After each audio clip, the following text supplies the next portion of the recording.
This is the Human Action Podcast, where we debunk the economic, political, and even cultural myths of the days. Here's your host, Dr. Bob Murphy. Well, Brian, welcome to the Human Action Podcast. Thanks so much for having me. So, why don't we, for the benefit of listeners who don't follow every economist on Twitter religiously, because that's largely how I know you. I mean, I knew you besides that, but Twitter's how I know the most about you. So for those who aren't on Twitter and actually get things done with their day, can you explain just a little bit about your background just so people know who you are? Yeah, so I'm the chief economist at the International Center for Law and Economics. We are a think tank dedicated to promoting law and economics, promoting economic education, things like that. I have my PhD from the University of Minnesota. By training, I'm an economic theorist, which means I do a lot of math in my spare time. But I also work on competition policy, market dynamics, things like that. You and I know each other because I've been reading blogs for a long time. That's what got me into economics in 2010, 2011. And obviously you were very active in the blogosphere. And so I was a physicist for my undergrad, and then I discovered economics, and I decided that I was going to change my career direction and studied, first did a master's, then did the PhD, and just every day teaching economics. Okay, great. I don't know if you know this, Brian, but yeah, when I was in junior high, I was a big fan of Richard Feynman and thought I was going to become a theoretical physicist. And then in high school, I got seduced by the economists. And my physics teacher was mad at me. So early. Yeah. Okay. I had to wait until senior year, coming out of the Great Recession at that time, and discovered the Austrians, discovered people like Thomas Sowell, really got me excited about it, and decided to. I actually, we're going to talk about Alchian. I was reading his textbook at night. I'm like, okay, I should go back to school. I should do this full time. I shouldn't be working in the private sector. Okay, interesting. Maybe before we jump into the Alchian stuff, like University of Minnesota. So, can you speak a bit about, because that's like people know about, oh yeah, there's the Chicago school. They might know MIT or something, but the University of Minnesota is also now, has made its name as a certain perspective. Do you want us to speak a little bit about that? Like when people think of, what goes on in the Minnesota economics department, like what are the stereotypical associations? Yeah, so it's dated at this point, but people might have a reference to saltwater versus freshwater. Right, yeah. So the saltwater macroeconomists would have been the people at MIT, your Paul Samuelsons of the world. Broadly speaking, more in favor of government intervention, more Keynesian type of people. So Keynesian already puts you in the time frame we're talking here. We're talking 70s and 80s, stuff like that. That's contrasted with the freshwater, Chicago, which most people will know, but also places like Rochester, Carnegie Mellon, and then the University of Minnesota. And so it really got its name as in the public perception, it got its name for macroeconomics. Very rigorous in terms of the mathematics. Founders of Rational Expectations. Robert Lucas passed away just this morning. He'd be another big name. But along with Robert Lucas died this morning? Sorry to break the news. You haven't been spending enough time on Twitter. Wow, no, because I'm actually in Florida coming back from a conference. Yeah. I didn't know that, but maybe okay, why don't we go ahead, finish your train of thought, and then maybe we'll spend a minute on Robert Lucas too. Yeah. It fits in there. There'll be some connections. Like MTV News. Okay, go ahead. So the Rational Expectations, people like Ed Prescott, are very math-heavy, very formal, wanting to be very precise in your mathematical statements. That is a thing that still exists today at the University of Minnesota, even though the big names that we're talking about wrote papers in the 70s and 80s. They stayed on the faculty until a little bit before I went there. And it's still very much the... Are you... Yeah. I mean, because a lot of those names are associated with Chicago. Are you saying like their students went to Minnesota, or they also did time at Minnesota? Yeah, some of them did time at... Prescott was at Minnesota for a long time. Okay. Robert Lucas was not, but he was very much in the circles. Uh-huh. Lots of his students went to Minnesota. Okay. I saw him at conferences at Minnesota. There's very much a connection there, even if people didn't have formal appointments. The lines are blurred. This might be too in the weeds, but some people had appointments at the Minneapolis Federal Reserve, which is just down the street. And so, someone like Robert Lucas might have been an advisor for a year at the Federal Reserve and been around in the circles. I don't know if he was, but people of that type were definitely. Okay. And then also, most people probably got the reference, but just in case we have some foreign listeners or U.S. listeners who don't know geography, the freshwater, meaning because like they're near the Great Lakes. Like the ones, exactly. So near the Great Lakes, so Minnesota, like Superior, Chicago, as opposed to whatever. the oceans, right? So the Compared ones to the on oceans, the east or west coast are near salt water. So that's the sense in which it just seems to be this pattern that the interior ones near the lakes happen to be hotbeds of, generally speaking, free market economics, though with different varieties and flavors, and then the saltwater, Keynesian analysis. Again, not that it's political, but we all know that there does seem to be some correlations involved. Yeah, there's some correlations involved, and this is particularly around, Chicago School of Economics has particular implications around free markets and stuff like that. When people say freshwater, it means it has a connection to Chicago for sure, but it's also more explicitly macro, less explicitly about free markets, but there is an implication there. I mean, there's a reason that the saltwater people were Keynesian and supported more, government intervention on different things. There's a connection, but it is useful as a slightly different way of differentiating these schools of thought. Okay, yeah. Why don't we spend just a minute, on Lucas, rest in peace, and just so the rational expectations. Yeah, the idea there being that under the Keynesian framework, among other possible problems with that approach is the idea that, if we just, if they pump in money, inflation goes up, and the way that brings down unemployment, there's a sense in which the workers are fooled because, my wages are going up in nominal terms, but they don't realize that actually their real wages are being cut. And so among other things, rational expectations to say, no, that's not going to work in the long run. You can't be fooling people. The unions would just figure out what's going on, stuff like that. What about real business cycle theory? Can you just briefly, is that a thing that was said in Minnesota or not necessarily? So real business cycle theory is even more Minnesota than Robert Lucas. So real business cycle theory is most associated with Kydland and Prescott. Ed Prescott and Finn Kydland won the Nobel Prize in 2000 at some point.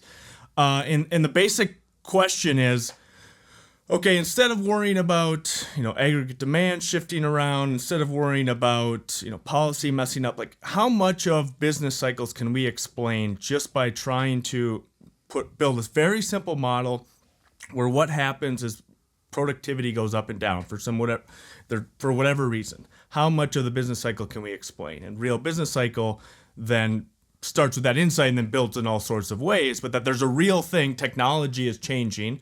Technology growth goes up, it goes down. How much of the movement can we kind of make sense of without going into this full-fledged, giant Keynesian model that has 1,000 variables that you're trying to estimate and trying to keep track of. It's like one sector model, repeated over time. You have capital that's building up. And how can you account for that? Now, there's lots of spin-offs of that and different ways it's connected. Kydland and Prescott came up with something called the time to build model, which is very much connected to Austrian ideas of capital there's a shock that happens today. It takes a while for the economy to adjust, especially if capital is a serious thing. And then so what happens to the path of, let's say, employment or GDP and stuff like that? Let's build the simplest model possible and then see if we can explain things. And it turned out that they could do a pretty good job. Lots of critiques of real business cycle theory, but they could get more action with a simpler model than people maybe thought. Mm-hmm, mm-hmm. So let me take a crack at saying some general statements about different schools of thought, and then obviously, Brian, I'll give you a chance if you want to push back on any of it or say, good job, Bob. Either way. But so obviously most of our listeners are familiar with the Austrian theory of the business cycle. So what's neat about real business cycle theory, I think it's kind of like the mirror image of Keynesianism. And then I think the Austrian theory kind of blends both elements. So again, brushing with broad strokes here, the Keynesians in general, in terms of talking about recessions in modern market economies, since the start of the 20th century, let's say, blame, it's a shortfall of demand, right? So it's call it a monetary thing that in terms of it's a total spending is not high enough for whatever reason, and it's not enough to provide full employment. So that's why the central bank has to cut interest rates. And then if it gets down to 0%, and you're in the so-called liquidity trap, And if total private spending isn't enough, then the government has to come and run a big fiscal deficit to fill the gap. Okay. So that's kind of like a monetary or a demand driven, aggregate. It's about spending. It's about money, nominal things. Whereas the reason they call it real business cycle theory or RBC is they're not looking at spending patterns and things like that, or how much money's going around, or they're looking at real factors. And my understanding is like when they first launched this, they could come up with a simple model in the sense that there's not too many moving parts, but the math does get complicated to like complete the model. And like they could say, if we model the U.S. economy as an agent who has a preference for leisure, but also likes the things that labor can yield, but the productivity varies depending on external conditions. Well, what's a rational person going to do? And I've seen analogies like to an Uber driver. If you're an Uber driver and you got to sleep sometimes, you don't want to be on the clock all the time. You got to take breaks. And so when are you going to be like behind the wheel looking to get rides? When it's most productive. So like if a lot of flights are going to land at a certain time of day, you're going to be at the airport ready. If it's New Year's Eve or something, you're going to be working all night. But other times, like at 2:00 in the morning on a weekday when there's no holiday, you're not going to be hanging outside the airport in your Uber waiting for a ride because you just know there's no business for me. So with that insight, the idea is, when your labor is most productive, that's when you're going to work. And when it's not so productive, that's when you're not going to work and you're going to, enjoy leisure instead. So they modeled the entire economy as like an agent rationally choosing like that. And so when the OPEC oil shock happens in the 70s, energy is more expensive. That means, workers and other factors aren't as productive. So the economy would rationally work less. Yeah. And that shows up, as high unemployment. But, and so the idea is not, it's to say, this is a rational response to these shocks that happen. It's not the economy is suddenly broken during a recession. And then that's a big part of it. It's not that's broken. Like one thing is trying to fit everything in the same story, the same situation. In good times and bad times, these are the same people acting, same things making decisions, and ultimately, real things like being able to produce because you have oil matters. Where a lot of other schools, Austrians at times, or the monetarists, the Keynesians, think about this disconnect because money causes complications that sometimes throw off investment. We can spin it all sorts of ways. But there's let's not worry about what money's doing. Let's not worry about what interest rate is doing. Let's boil it down to the simplest. In terms of moving parts, the math, as you said, can be a little bit more complicated. But in terms of moving parts, no, it's just productivity is moving up and down, and what can we trace out with that? Okay, yeah, and then the other virtue in those world, like everybody had rational expectations and stuff in the world of those models, right? So there was no fooling with the work. No, it was given that these shocks occurred, to work less is the rational optimizing response, and that's what. So in all of these models, you have to find a way to deal with expectations because you're not gonna stay home. To take your Uber example, you're not gonna stay home if every day is going to be low employment. There's a intertemporal substitution you're gonna do there. Well, how much do you think you're gonna work tomorrow night? How much do you think you're gonna work next week? Okay, you have to have some idea of what those expectations are. In order to just think through the problem. Forget getting formal or anything like that. You need to take a stance.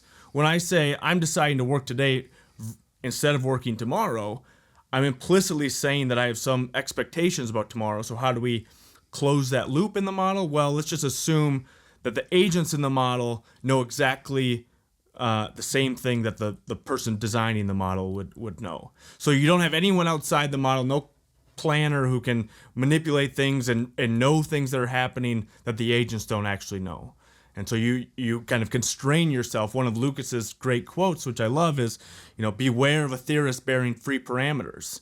You need to constrain what you're doing at the model so that you don't just spin any story you want. And one way to constrain that is rational expectations. Okay, great.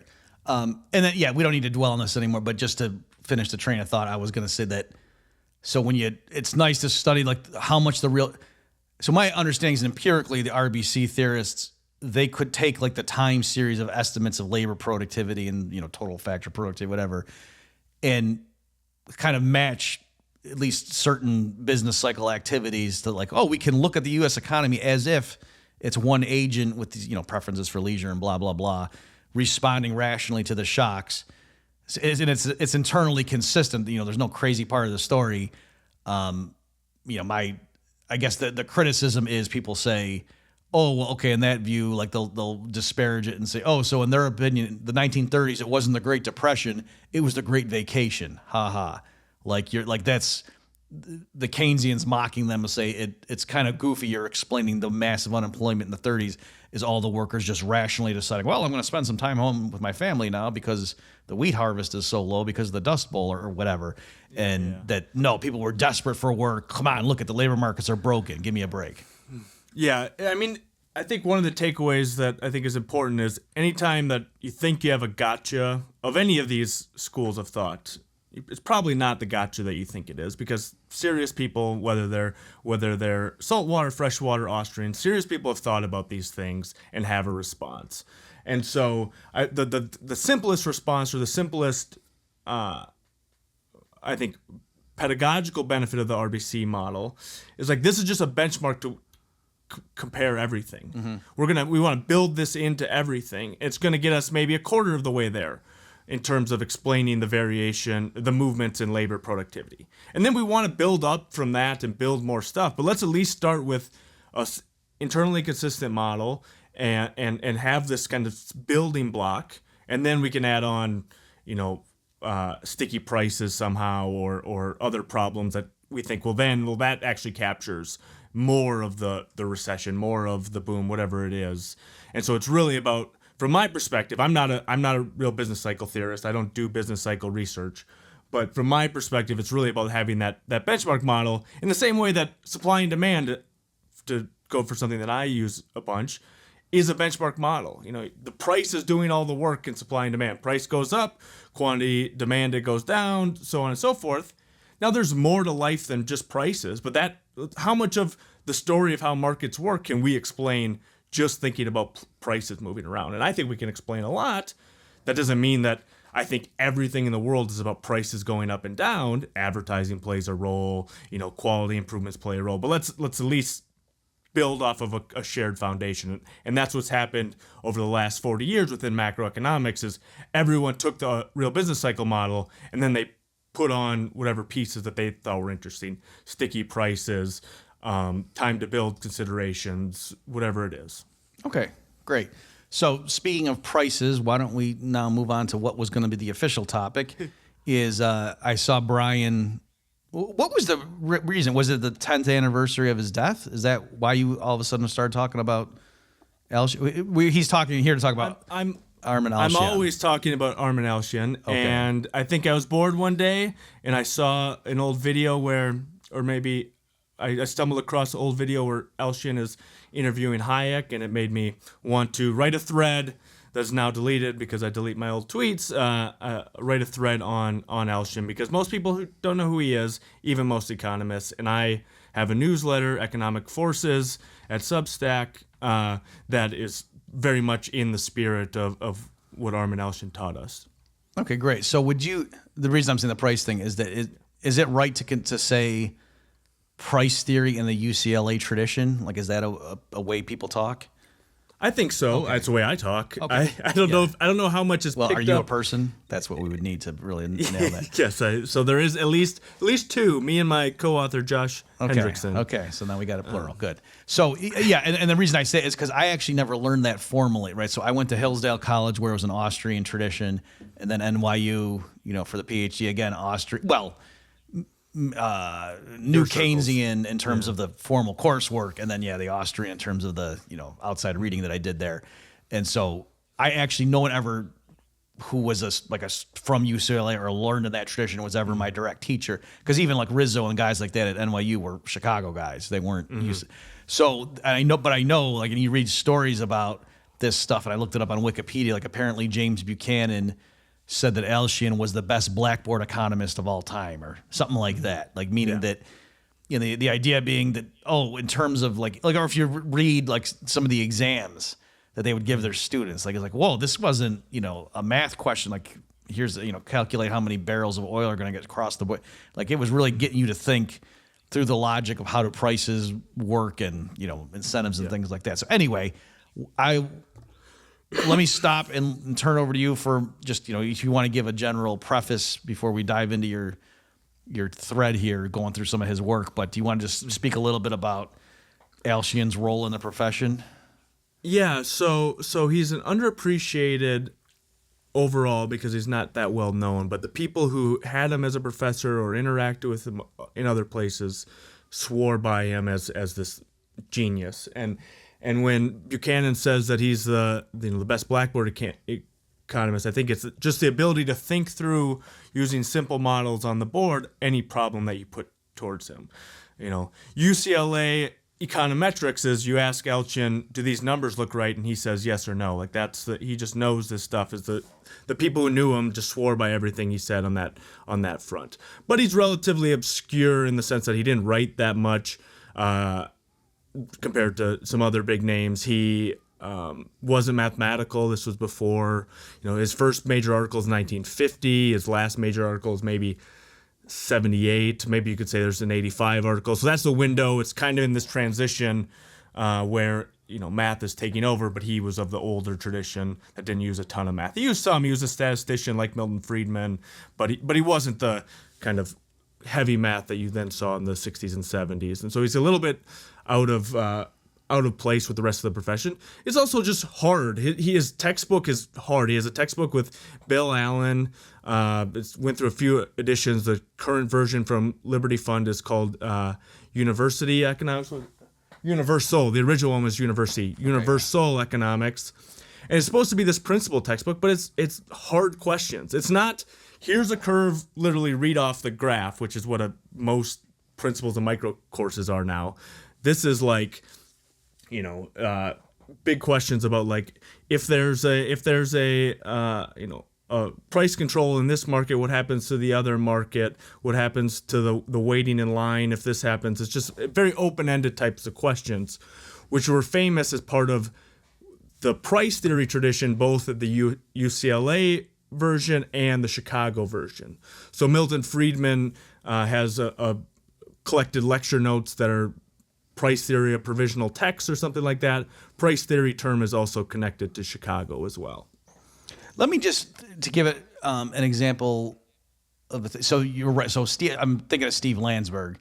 I was just reading his blog recently. So I believe he's Chicago in the price. So again, technically it's weird that but just to give people an idea of, there is this thing of the price theory tradition, like it both at Chicago and UCLA, that if you just read Austrians, you wouldn't see this kind of stuff. And so I just want to give an example of the kind of thing we mean, because the context here, Brian, is Steve recently gave his exam, I forget what level it was, to Chat GPT-4 to see how it did. And he failed it miserably, but in fairness, I don't know if I would have passed this test, given how, like Steve he wants a specific answer. If you don't say it, oh my God, how did you not even know that? So anyway, just so the folks at home get an idea, the question was something like, the government is handing out, the government's selling something that people value at $5, and then it's also, and people are lining up to get the thing, if they pay for it, and then to try to make it more enjoyable or something for them, the government also starts making cups of coffee and handing them out for free to the people in line, so that they don't just got to stand there. They can be drinking coffee while they're waiting. And the coffee costs $2 a cup to make, but the people in line actually only value each cup at $1. And then what's the total social cost of the government adding this coffee program to the thing?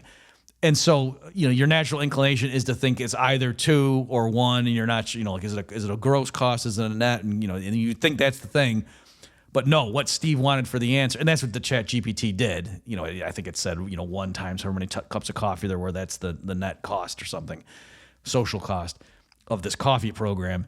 And Steve is, no, it totally missed the fact that given now that the government is handing out free cups of coffee, it makes it more enjoyable to wait in the line. So more people will get in the line, making the line longer, and that kind of fritters away whatever the benefit was of that cup of coffee. Like the subjective, you know what I mean? So in other words, the line grows now until the point at which the marginal guy getting at the end of the line is just indifferent between getting in line or not. So by adding the coffee, it didn't help anybody at all, right? Mm-hmm. Whatever, so that's the idea. I won't dwell on that, but I'm just saying that's the kind of stuff, like you wouldn't see something like that in Rothbard or anything. Yeah. It's the way I characterize it. It's thinking across markets, or in this case, it's you have your initial thing, which is okay. People value the coffee, but then there's a secondary effect, this unseen almost, if you're not paying attention, of wait, the line gets longer, and you want to trace these things out. And it's very much about Landsberg's a great example. He was a Chicago PhD, but math, but he took the Chicago price theory course from Donald McCloskey then, Deirdre now, and he's probably the best example of this, like in popular writing. If people haven't read his Armchair Economist, it's a great one. He's got a recent one that has a great explanation of Hayek and the knowledge problem. I forget what that's called, but yeah, he's just a great communicator on these fronts.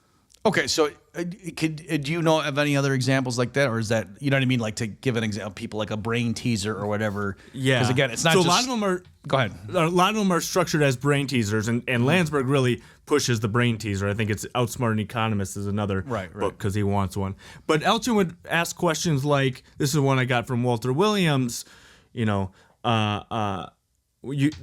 build New York City builds a bridge, it ends up lasting for 100 years. Like, why do you build a bridge? Why does anyone today build a bridge when the benefits don't come in for another 100 years? And you start thinking through the possible answers. One possible answer would be like, well, there's just no other way to do that. And I guess apparently, according to Alchian, that's not true. You can actually make very short-term bridges. People do it in war all the time. And so you get all these answers, and right? So it'd be cheaper. It'd be cheaper today if we made it, and it's not going to last more than 10 weeks or something. But yeah. Okay. But we never see that. We see pretty sturdy bridges, at least in the United States and stuff. And so, what are all the possible rationales? It turns out generally there's like never an answer to Alchian's questions. It's just like open ended to think through, what counts as an explanation. But that's one. I should have a better example off the top of my head, because I've gone through universal economics many times, and there are a lot of good ones in there, but I can't think of them. Okay, I mean, presumably part of the it's hard if it's a government contracts and stuff, and then that you can say, oh, because they're shoveling money to the unions and they can, but I guess if it's a private thing, like why would Disney World build a bridge that lasts 30 years, with the current shareholders? I don't know. Yeah, I don't know all the ones that he knocked down in class that he thought weren't acceptable, and that maybe that's part of it. Right. Yeah. So it's presumably there the answer is something like, well, because that's still, even if you're on your deathbed as a shareholder, you want to maximize the value of the shares, and people can look ahead and know that, oh, this is the revenue coming in next year because this bridge is in place, blah blah blah, and so. Yeah, I assume part of the answer was the same reason that firms. Yeah, do this, build for the future beyond their deathbed. I mean, I know one example that isn't just from him. A lot of people talk about is planting trees that don't come to full growth for 100 years. Well, for outsiders or people who don't know economics, that may be a little bit strange. Why would you do that? But you get the value of a tree that's going to be full height in 80 years is worth something, in 40 years is worth something, and so those kind of standard present discounted value type of calculations that make your firm valuable today, that force is very strong in a lot of different situations. Mm-hmm. Right, yeah. Most people who don't know economics think that private owners have a incentive to just clear-cut forests, and they look at, like in Brazil's that stuff happening, and see, that's laissez-faire. Like, no, actually, that's the government, giving logging rights to private companies, private timber, things. The foresters have the incentive to maintain their crop, just like we don't run out of tomatoes because all the farmers foolishly, or we don't kill all the cattle. Oh no, we didn't keep us back enough cattle. We just slaughtered it all because meat prices, beef prices were so high. Shoot, there's no more cattle. They all died. Now we can't ever enjoy beef again. I think this is one of the areas where Alchian was really consistent and really pushed forward our thinking of it is that we need to turn everything into like a present value calculation, and that there's some capital that is valuable to you today. Why do you run advertisements today? Well, because running advertisements today raises brand awareness. Well, that turns into the value of your firm today. If you would try to sell it, would be higher after you've ran the ads. If they're, if assuming that you make a good decision and run ads that are beneficial, right? Why do you train your workers today? Same thing. And kind of everywhere we look, all of these things for a private firm get rolled into the capital value or just the value of the firm, and everything in terms of costs, in terms of profits. Any of these things need to be thought of in that term of what is your value today if you want to sell it, and what are the things that increase that value over time. Great. Okay, so I'm just going through your post now here. I want to make sure we're getting some of the meat of this. So you start out, you say, in 1984, Hayek was asked who his favorite economist was. He named two. I like that. It's a good economist answer, that when somebody asks you a question, just give them it straight. And you're like, well, there could be this guy on the one hand, but on the other hand, maybe it's this guy. And so he named Stigler. George Stigler was one of them, but the other one was Arman Alchian, apparently, unless Brian's lying to us. And so then it's I think that's in a Reason interview. I did check that before I tweeted it. Well, that's more than I would do. So there you go. The best you could. All I want is plausible deniability. But I sourced this claim to the British government. Okay, so. And then, Brian's saying how, a lot of people don't know Alchian's name, but that's a shame. And so in this series of tweets, he's going to go over some of his major works. Mm-hmm. Okay, so you start out Production, Information Costs, and Economic Organization with Harold Demsetz. So Harold Demsetz himself is a giant in these areas, right? Yeah. So those are if you've heard of UCLA economics or you've heard of property right economics, Alchian and Demsetz are two of the big names. In this particular paper, and maybe actually the only, no, they have another paper together, but this is the one that people often know them for, is this paper on basically the theory of the firm. Why do firms exist? And it was cited as one of the 20 most influential papers from the American Economic Review, the big journal of the American Economic Association. 20 best papers of the first 100 years. Other ones that people be aware of is The Use of Knowledge in Society is in that list. Ken Arrow has a paper on health economics. Big papers, all the 20 of them. And this one by Alchian and Demsetz is kind of key. Okay, so before you give us that, in case people are like, what do you mean, why do firms exist? Because we want products and services. What does that question mean? Compared to what? What would it mean if firms didn't exist? We don't mean we'd all be dead. What is... Yeah, we could just bilaterally contract, maybe. You just buy things on the market, little by little. Go to a spot market, buy an apple. Go to the market, buy a computer. That sort of transaction. Why doesn't that just happen for everything? Kind of this contractor model. Why isn't that just pushed to the extreme of you hire me for an hour today, 4 hours tomorrow. You hire me for this task, for that task. That's not what we see. We don't see people going to an active market every second. People incorporate, that's a bad word for it, people join together into firms. And so why do they exist? Coase had something that was sort of an answer, but not really an answer in his theory of the firm. Well, the reason we exist is because it's too costly for us to trade that often. And so instead of going and hiring a contractor every hour, we create a firm. I sign you for a long-term contract. There's ways to fire you. There's ways for you to leave, but we create some stability that lowers transactions costs. That answer is obviously true, but it's not clear exactly what it means. I mean, why do you do something? Because it's the lowest cost option. Why did you buy it? Why did you drive instead of take the train? Well, it's the lowest cost option. Well, again, that has to be true, but it's not really an answer. And so Alchian and Demsetz dig into it. Can I stop you, Brian? Yeah. I wanted to make sure everybody gets what the puzzles we're trying to solve, because to them it might be so obvious that instead of like workers all going to a factory to make cars, let's say, and it's a company, and there were shareholders that got together, they put their money into this corporation. It then went and hired a bunch of workers with long-term contracts. Like Brian's saying, it's not slavery. The workers can leave, the employers can lay them off, but that's a different model from, like, I know some guys who are in roofing that the guy just gets into his truck. He has a bunch of cash in his wallet. He buys the shingles and stuff at Home Depot, the nails, whatever. Drives up, and there's an area where it's known that certain workers who may not be legally supposing to do this, but can just drive up and say, hey, I need for you, how much and he makes deals with them that day to go do, knock out, putting, the roof in somebody's place.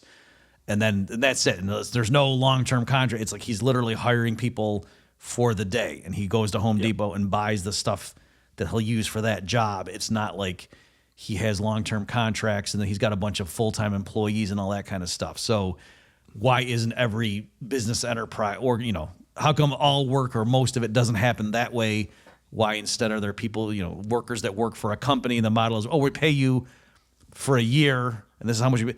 But what am I going to do? Well, you have an idea of what you're going to do, but basically you go to work and your boss tells you, your manager tells you, this is what you're doing this week.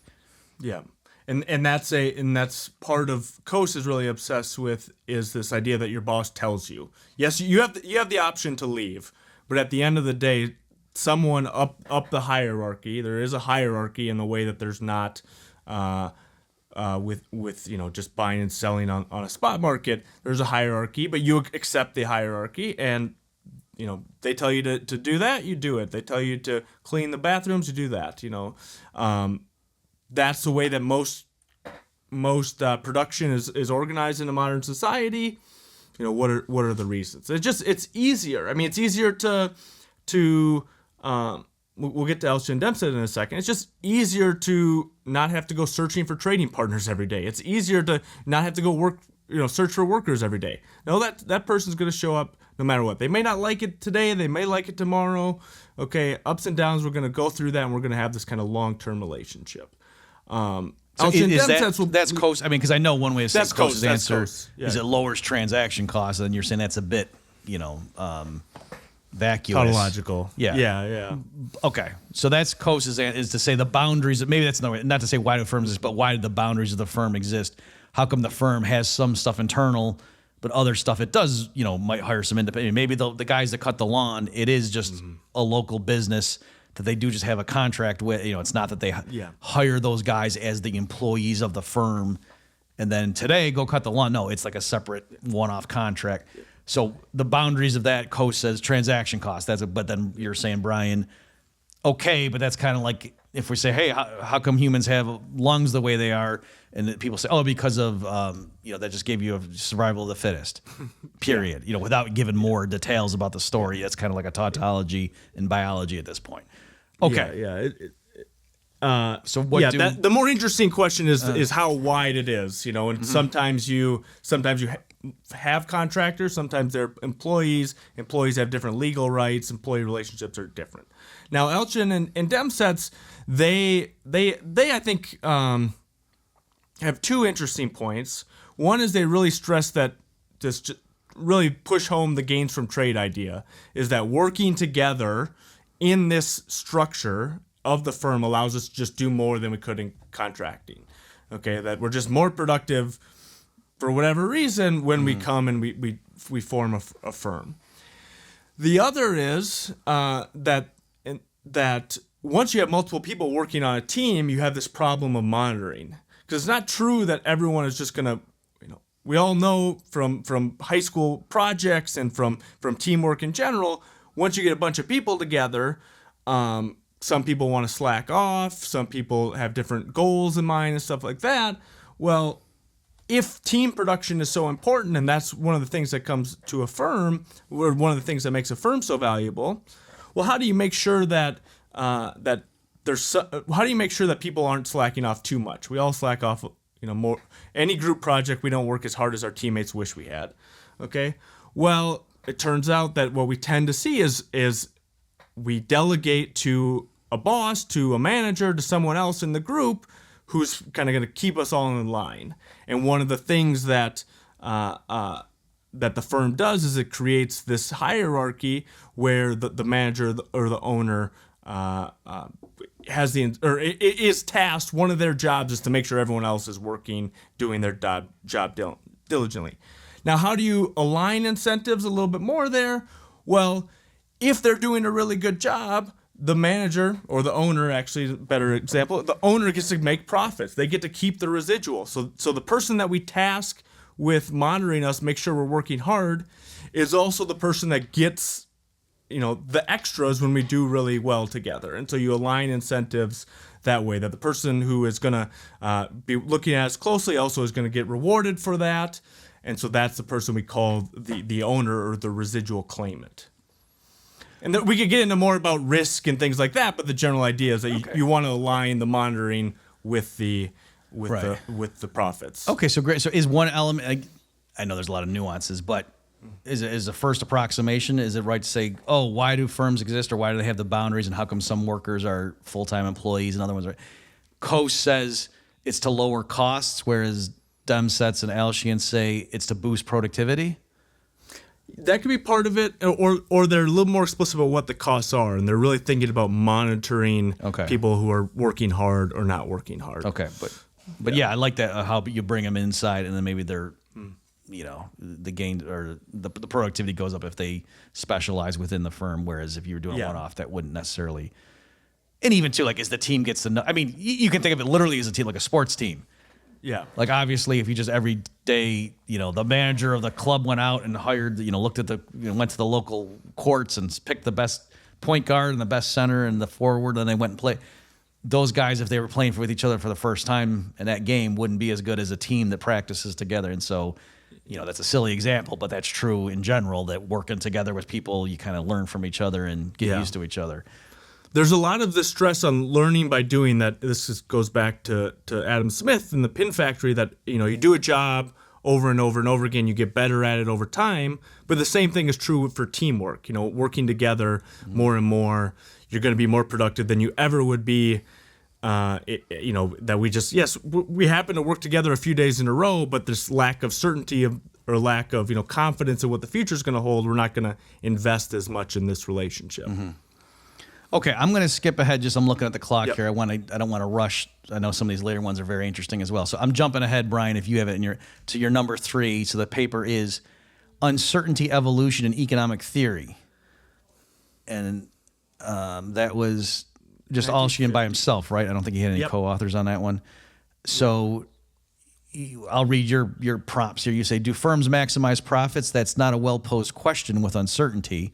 In fact, in many ways, it doesn't matter what people try to do. The profit system selects for firms that make positive profits. So can you explain both that? Why, if there's uncertainty, does it not even make sense to say, do firms maximize profits? What do you mean? Yeah, so in the late 40s, there was this debate within economics, within management. Like, we assume in our models that what firms are trying to do is make as much profit as possible. And is this what managers or residual claimants, owners actually do? Do they try to make as much profit? No, they want they want an easy life. They want something else. Okay, so there's two parts to the argument. The first is that if you are going to, in a world with uncertainty, there's not an agreed upon meaning for maximizing profits. Okay, does it maximize?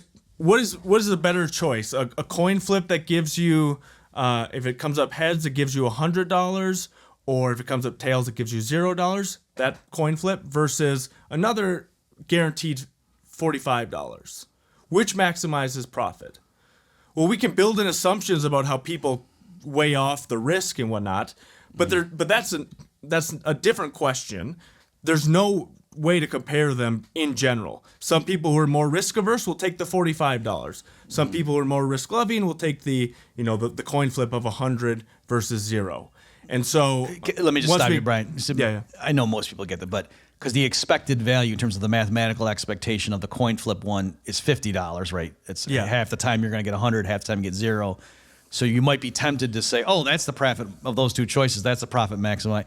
But you could exaggerate it. Oh, really? So what if the business, they could do this really edgy advertising campaign that's got a 1% chance of tripling their market share, but a 99% chance of just offending everybody and they go broke. What's profit? If the business doesn't choose to do that, is that because it's, I guess they don't want as much money as possible? Well, no, maybe it's because, there's their risk tolerances of certain patterns. Yeah. And so this paper is 1950. And so within economics, since 1950, there's been a lot of work to make that, to work through exactly different situations where you'd expect people to pick one versus the other. So I don't find that part of the article as interesting in 2023, just because we work with expected value. We have ways of kind of incorporating risk a little bit. I think so uncertainty is the first word in the title. Evolution is the second. And the interesting argument is this: well, we don't need to spend that much time thinking about what people are actually wanting to do. The outcomes may be very different than they intend. In particular, if firms are going out of business, if the profit and loss mechanism is driving firms out of business, the firms we're left with will look very different than the pool we started with. And so we could have a selection on profit, even if people are wanting to have fun at their job. They're not trying to make profit. At the end of the day, you have to cover your bills. If you can't cover your bills, you're going to go out of business. You're going to select for the firms that do a better job, at least making positive profits. They may not be maximizing, but they have to be consistently year in and year out making positive profits if they're going to stay in business. And so we have this break between intentions of the owners, managers, and what we observe in the surviving firms. And so that's the evolution argument. All right, what about the one about the fun one here? So someone wrote an article, it was this Joseph Newhard, wrote an article called "The Stock Market Speaks: How Dr. Alchian Learned to Build the Bomb." So go ahead and tell us the story behind that. So this is not about a paper that he published. It was about a study he did for the Rand Corporation. So he was at UCLA.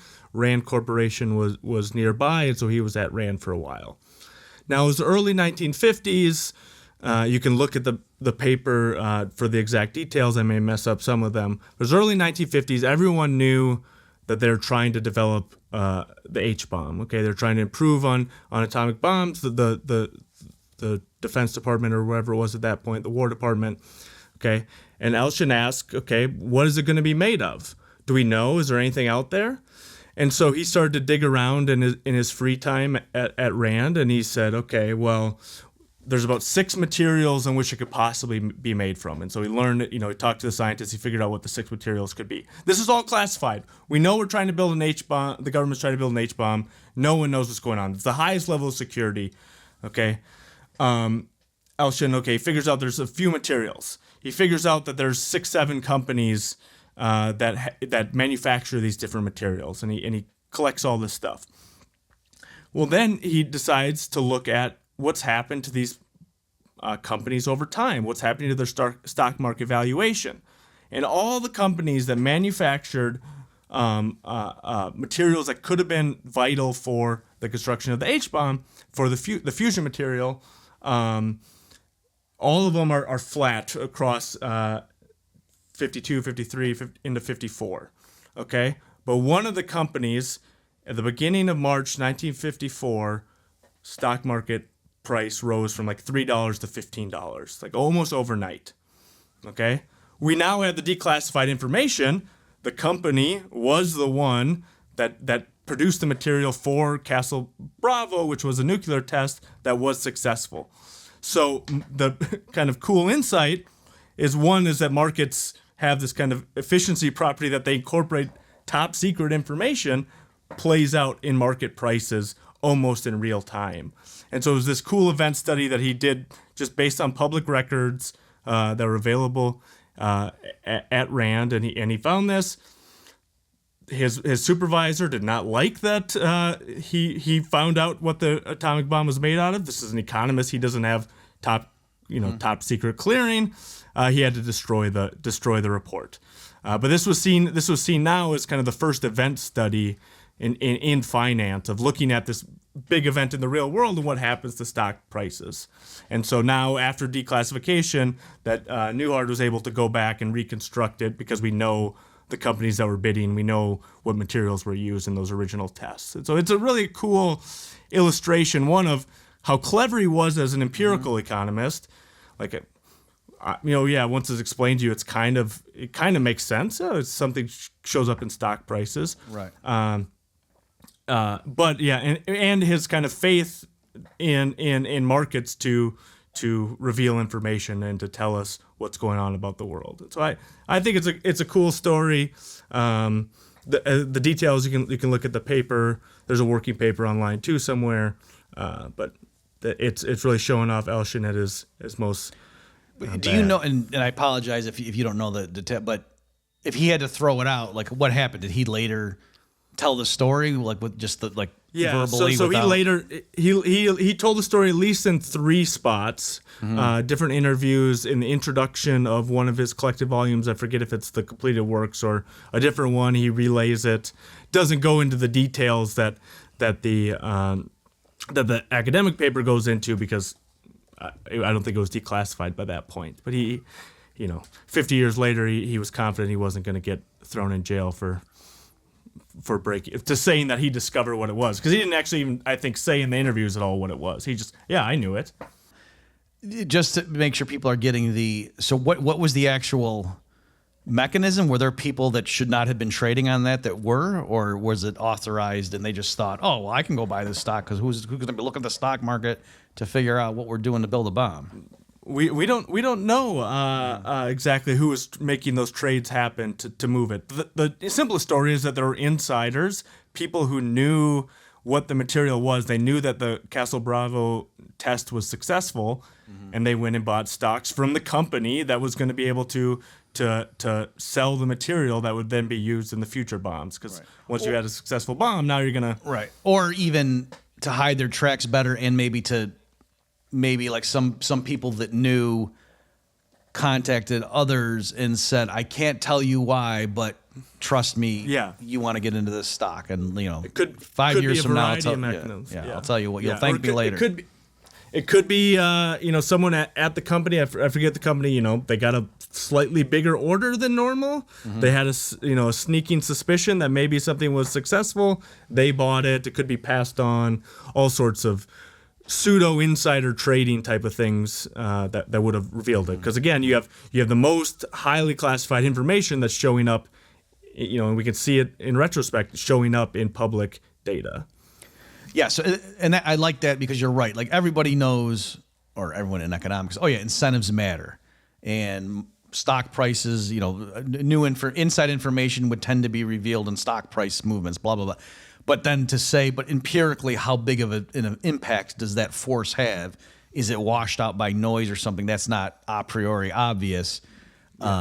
Just like, give a totally different example, but to show like this is how certain economists think. When there was the, I don't know if you remember this, Brian, but it was in the George W. Bush years. They were haggling over the inheritance tax, or they call it the opponents call it death tax, and it expired, and they were still haggling. Now, some people say it was on purpose, because so there was a 1-year period where if you died, your estate would not be subject to any tax, and you could give it to your heirs and stuff, or your foundations where you're giving it to, and then, but it was kind of come in force. They had it reinstated. And so these economists looked at to see, did that, the fact that there was this brief period where if you happen to die in this window, your fortune doesn't get taxed, were more people dying there? Like, did it seem like the deaths on either side of that got pulled into the zone? And it did empirically. And then the question was just like, some guy in his deathbed, he knows, if I could just hold on, do my kids, save $200,000? Or did they fake the death certificate? You know what I mean? Like, did the guy just still die whenever, but then because there was so much of financial incentive, did the doctors fudge the numbers because the kids are there like, this could really make a difference to us. Can you work with us on that date of, time of death or whatever? So, but not even, that's the kind of thing economists would then go look at. And apparently, it was a statistically significant result that it looked like the change in the tax code affected when people died. A paper by Wojtek Kapcha and Joel Slenrod. That's a classic example, because you think of people don't respond. Of course the non-economists would say, of course people can't change when they're going to die. Well, economists, whoa, let's see if that's true. Right. And they found this example both on I think if my memory's right, both on the front end, because they knew it was going to expire. If you could stay living a little bit longer, you wouldn't pay the tax. And on the back end, it was going to be reinstated January 1st. If you died before January 1st, could you save a bunch of money? And the I'm blanking on the name, but the owner of the New York Yankees was the big headline grabbing one, that he died just in time to avoid the estate tax. And I didn't know that. We don't. I should remember his name. I forget. That's a great paper, and it's a little harder to get these sort of death data, but economists are creative at finding this stuff, and then they publish well. Okay, well, great. So maybe the last thing I'll ask you here then, Brian, is can you, and to be clariful, it wasn't, the stuff with the inheritance was not Alchian, but we're just saying the idea of him going and looking at the stock prices to see, can I figure out what they're making, the bomb with, like that's a very economistic thing to do. Mm-hmm. So big picture, I'm sure some listeners are like, yeah, so that stuff's cute, but what would you say to somebody who's a young person that loves Austrian economics, they're reading Man, Economy, and State, they're going to maybe tackle human action. And when you do, folks, use my study guides, you don't need to do it alone. And they're free. So why should they read? Are you saying they should go read Alchian? And if so, like where do they start? You said that book might be difficult. Do they start with that? Does he have, maybe they're not reading AER articles if they're just, lay people. Yeah. So can you give us some guidance there? It's a great question, and I think Austrians especially, or Austrian, whether they want to be economists or whether they're just interested in the insights of Austrian economics, I think Alchian's a great person to read. There's basically no math. There's a few articles that have math, but the ones that we talked about today have no math. I think he's a very clear writer. I think he's very easy to understand. He's very Austrian friendly. I mean, it's someone who, Hayek is the one that's speaking his praises. Buchanan speaking his praises, and these aren't Austrians, but kind of in the same circle. So there's a real, if I told you to go read Robert Lucas and you hadn't studied a bunch of math, that might not be very beneficial for you. Mm-hmm, mm-hmm. But Alchian you can pick up if you have, you're comfortable with Rothbard. I think he's in the same sort of, they're trained. There are logical arguments that you need to be able to follow, but there's no training that's required to kind of get you up to speed. He's a subjectivist. He really takes that seriously. He thinks about capital seriously. He thinks about price theory, which, what are prices? What Peter Klein calls mundane economics. He's very much about that, about, what causes interest rates? What causes, the price of oil to go up? Things like that. Spontaneous order. We talked about the evolution article. If that's a mechanism that interests you from your reading of Hayek and stuff like that, wonderful. As I said, he's got Universal Economics as a textbook. It's a tough textbook, but it's a textbook that's got a PDF from Liberty Fund online. That's a good place to start. The evolution article, uncertainty, evolution, and economic theory. There's lots of professors have that on their website, so you don't need to pay the AER subscription to get that.